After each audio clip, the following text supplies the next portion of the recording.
Good afternoon, everyone, and welcome to another episode of CampusCare EdTalks.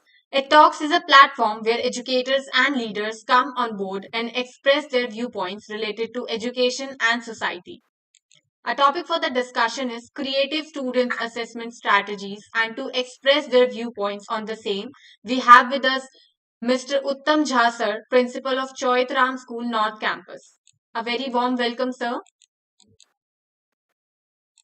Thank you. It's so good to have you here, sir. So let's start off with the session now, sir, shall we? Yeah, So, sir, firstly, uh, what are the five ways to, formatting assessments in the virtual classrooms? yeah. When we talk about the formative assessment, that means while teaching online, as you are talking about that assessment on virtual mode. So we have to assess how much learning is taking place. So there are several ways to assess the children whether they have learned the concept which has been taught. So we can use the online poll also. We can ask them to thumbs up also if they have understood. We can talk about the opinion poll also. We get that could also be created, and the quizzes in the form of quizzes also. The assessment could be made. So even they could write certain things in the chat box also, whether they have learned or they have still some problem with the concepts. So these are the ways by which we basically make our teaching learning very interesting, and also the children could easily learn the concept, and if they have found certain problems in learning, they could even share it with, because assessment means we must know how much we have the children have learned, and if we have any problem we could rectify those problems. Absolutely, sir. Thank you so much for, a very brief explain by you. So moving forward, students, when we talk of student assessment in online learning, so is it a challenge or, an effective practice? How do you see it, sir? So, well, initially it was a challenge with most of the teachers, because they were not used to of the technology when it suddenly we switched over to virtual mode, and then lots of training were organized, and lots of assessment tools were also explained to them to how to assess the children on virtual mode.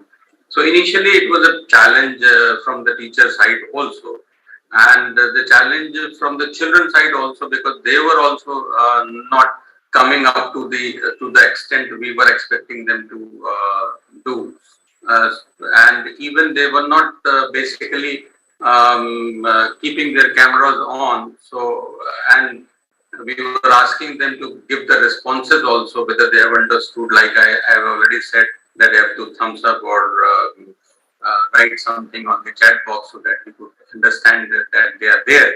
So they were not responding, the few of them. So it was, when we talk about in a group like a classroom teaching, so that was a challenge. When we are teaching in a small group, then we could easily do it. But in a classroom, as the physical classroom, we are having 35 or 40 students in a section, and one teacher is managing that particular class. Physically, it is quite possible, because you are having the face-to-face interaction with the children. But in a one virtual mode, you can see only when they keep their cameras on, or their response to what you are asking them. If they're not responding, they're not keeping keeping the cameras on, then it becomes difficult for teachers to know whether whatever they have taught is being understood by the children well. So it was really a kind of a challenge. But slowly and slowly, we were insisting the parents also to monitor the online learning and to be with them, so that the instructions which we give or the teachers give during the online classroom interaction, they could basically follow and show their presence, that they are there in front of the screen. So that is how we overcome certain challenges during the pandemic, and we made the teaching learning quite effective also. Otherwise, we would have been in a great challenge once the physical classes had already started, and we have not found that much of challenge so far in our school. Absolutely, sir. And would you, like to share some experiences when the students returned to the classroom physically? How hard was it to, uh, make them study like they used to study before the pandemic? Yeah, because we have to talk about a different group of children because it is we cannot generalize this statement to everyone. When we talk about the primary and Montessori kids, so they were little hyperactive and they were not sitting on a particular position for a long duration, and they used to talk to the teacher personally, coming because they are finding it very interesting coming to school, meeting the friends and all, and going to the play areas quite often. So that was a challenge to keep them in a particular position and to do the teaching learning process. So because there is definitely a gap, learning gap after the pandemic. We found that the whatever we used to cover up in the physical classroom, that has not yet done in the virtual mode, because the children have not learned to that extent which normally they learn during the physical classroom teaching. So that was an initial challenge, but and their writing habits also, because they were not in the mode of writing. We were assessing them on Google Forms or objective type of questions and all in the primary section. Mostly we did it. So they were not enough. They lost their writing habits, and they were very slow in writing. Now slowly and gradually they are picking up things well, and things are coming to the normal as we started the session from 10th of June. So now things are quite normal now after more or less a month is going to be end. So, but when talk about the middle classes and senior classes, there we did not find that the writing was the issue. The only thing is they were not writing for so long. If we have given them the test for, we would say 1 hour test, and they have to write continuously for an hour. So they were finding some difficulty in writing continuously for an hour.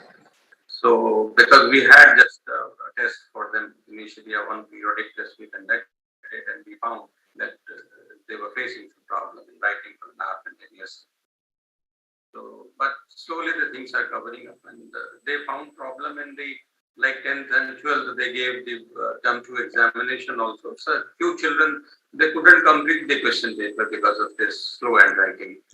Because in the pandemic they were not writing to that extent. Absolutely, sir. Writing was a main issue and it took a lot of struggle for educators too. So, lastly, sir, do you see effective assessment online learning in post-pandemic world also? Post pandemic, the assessment, the physical assessment is always effective. It is, we cannot say it is not effective at all. On virtual, we found a little difficulty because we were not sure whether they are copying it from Google or copying it from somewhere else. But in the physical mode, they cannot copy because they are in front of us. But in virtual mode, unless it is being properly monitored by their parents and guardian at home, it was quite difficult to have fair assessment. But in physical assessment, it is always fair because they cannot cheat, and if they are prepared well, they do well. If they are not prepared well, they cannot do well.